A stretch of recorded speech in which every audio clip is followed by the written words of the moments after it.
If you'd like to follow what's going on with this racing pigeon that decided to adopt White-Feather Swami and Panda on Bug Out Island, the links below, they actually are documenting everything. Let's kick it.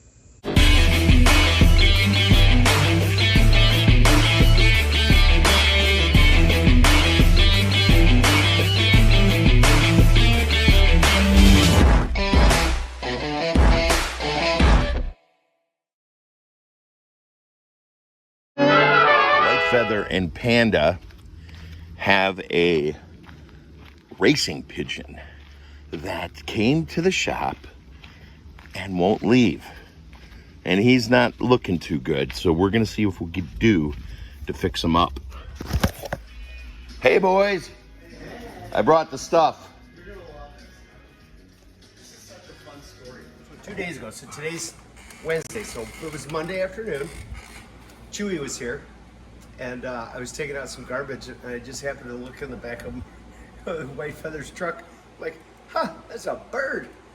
So I went and I took the garbage out, I dumped it, and I was loud, and I figured he'd be gone. And I walked by, and he's still sitting there. I was like, holy cow, that's a good-looking bird. It's got to be a pigeon or a dove.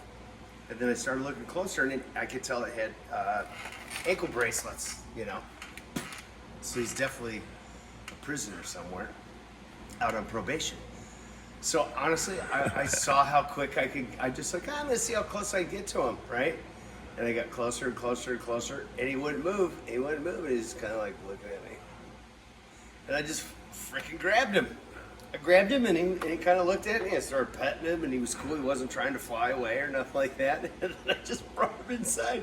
I was like, hey, White-Feather, meet White-Feather. And he was totally chill, and we took pictures of his bands on his legs, and then we made him a little spot, gave him a big thing of water so he could take a bath and drink, because they drink with their head all the way in the water. Oh. And then we called our friend up that had some chicken feed, gave us some chicken feed, and just left him overnight to recover because he seemed messed up. Oh, I tried to let him go, and he like came right back. He's like, I don't know. So I filled the water thing, and I put some chicken feed in a bowl, and I put it up there, and he started chowing down and started drinking, and he was just chilling up there. Then we opened the door yesterday thinking he'd eat enough, drink enough, opened the door. He was looking outside like he knows what's there. He could go. And he was like, you know, it's pretty good here. It's air conditioned. It's really hot out there. We got it down to 74, and the humidity is what, 58? Yeah, it's pretty nice. One more night, what's the checkout time the next? Is it 11 a.m. or what? So we gave him an extended checkout till 3, and he's got 15 minutes left on that, or else we're gonna have to charge him for another stay tomorrow, which is cheap. We'll give him a deal. And so in the meantime, I had to pick him up today, and I kind of had to get. Now he's on to me, right? When I get next to him or something, he's like, oh God, here we go.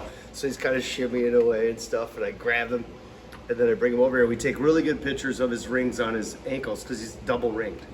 So he is a racing pigeon. So it's, the deal is, I guess, is these people will ship these birds in a box, ship them to like 500 miles away, and then ship them to somebody's house that's another pigeon person. And they let it go, and they say, let me know what time it is when you let them go, and then they'll time them how long it takes them to get back to their coop, wherever their home is, right? Wherever this thing's raised. Now let me interject. Yeah. Do you know how they start training him? Let me tell you. White-Feather might know. Does he? What? Tell me. They They take him a mile for the audience. Okay.